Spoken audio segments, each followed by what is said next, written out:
அம்முக்குட்டி கதை கேட்கீங்களா? கதை ரெடியா? கேட்கீங்களா?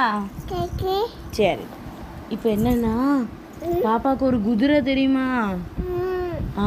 ஒரு சிப்பாய் என்ன செஞ்சாங்களாம், ஒரு குதிரையை வந்து பராமரிச்சுட்டு வந்தாங்களாம்.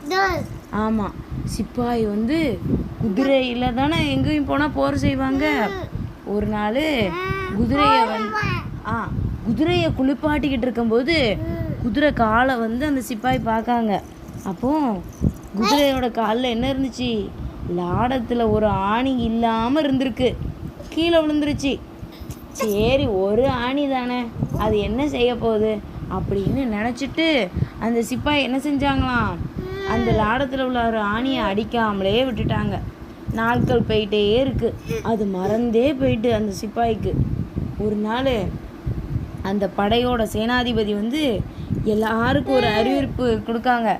போர் வருது, எல்லா சிப்பாய்களும் அவங்க குதிரையை கொண்டுட்டு போருக்கு வாங்க அப்படின்னு சொல்கிறாங்க.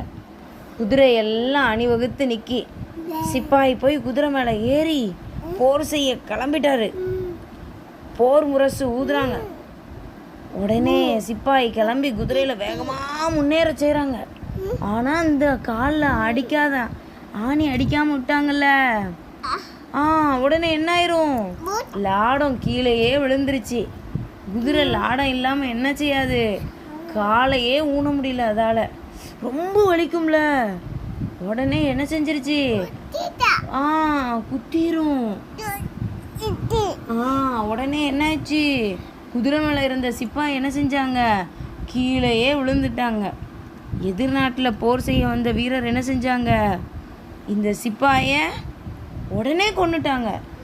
இந்த கதையிலேருந்து தம்பிக்கு என்ன தெரியுது, சின்ன விஷயம்தான், நம்ம பொறுமையாக பின்னாடி பார்த்துக்கலாம் அப்படின்னு அலட்சியப்படுத்தணும்னா என்ன ஆயிரும், பெரிய நஷ்டம் வந்து நமக்கு சேரும். சின்ன விஷயம்னாலும் என்ன செஞ்சிடணும், அப்பப்போ உள்ள வேலையை அப்பமே செஞ்சிடணும். சரியாதுமா? பாப்பாவுக்கு தூக்கம் வந்துட்டா? Good night, sweet dreams. Sweet dreams சொல்லுங்க. எல்லாருக்கும் good night and sweet dreams.